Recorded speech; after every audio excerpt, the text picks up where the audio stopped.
Hello everybody.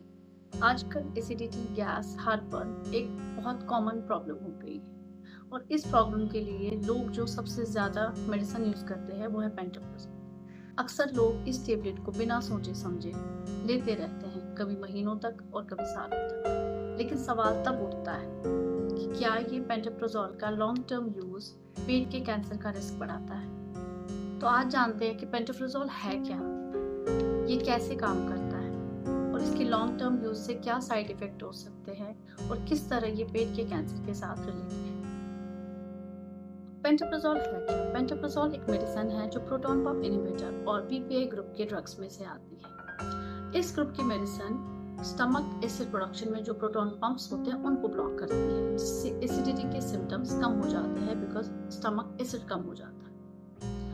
Doctors ये medicine का prescribe करते हैं जब पेशेंट को गैस्ट्रिक सीवियर गैस्ट्राइटिस हो या गैस्ट्रोइसोफेजियल रिफ्लक्स डिजीज हो यानी GERD या स्टमक अल्सर, ड्यूडेनल अल्सर हो और H पाइलोरी यानी हेलिकोबैक्टर पाइलोरी इन्फेक्शन के ट्रीटमेंट में यूज होती है। शॉर्ट टर्म के लिए ये मेडिसिन बहुत ज़्यादा इफेक्टिव है एंड सेफ है। प्रॉब्लम इस मेडिसिन में नहीं है, प्रॉब्लम इसके unnecessary and long term use में है।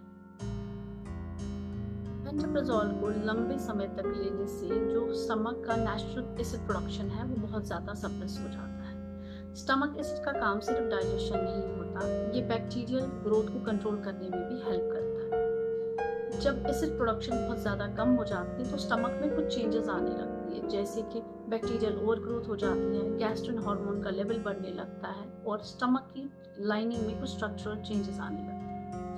रिसर्च स्टडीज ने देखा है कि पेंटोप्राज़ोल का long term use gastric cancer के रिस्क को भी इनडायरेक्टली बढ़ाता है और ये रिस्क स्पेशली उन पेशेंट्स में ज़्यादा था जो उनको ऑलरेडी H पाइलोरी यानी हेलिकोबैक्टर पाइलोरी इन्फेक्शन था।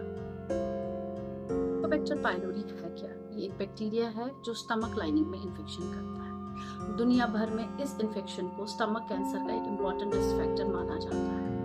अगर किसी पेशेंट में इन्फेक्शन है और वो लॉन्ग टर्म्स पेंटोप्राज़ोल या कोई भी पीपीआई यूज कर रहा है तो उसकी जो स्टमक की लाइनिंग है उसमें डैमेज और उसमें इन्फ्लेमेशन बढ़ जाती है।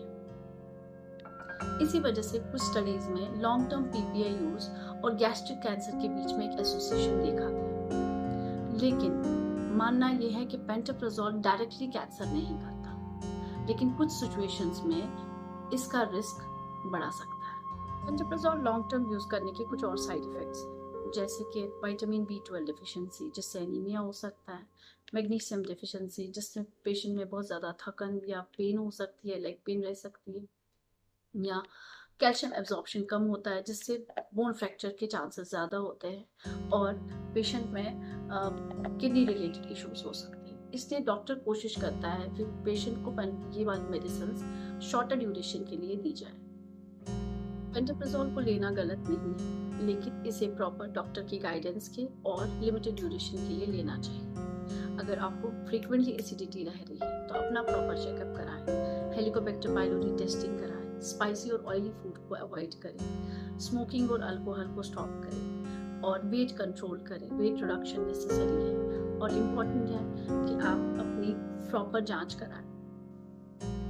अगर आप रेगुलरली एसिडिटी की मेडिसिन ले रहे हैं तो एक बार डॉक्टर से ज़रूर कंसल्ट करें, क्योंकि सेल्फ मेडिकेशन कभी कभी सीरियस हेल्थ प्रॉब्लम का रीज़न बन सकता है। Thank you.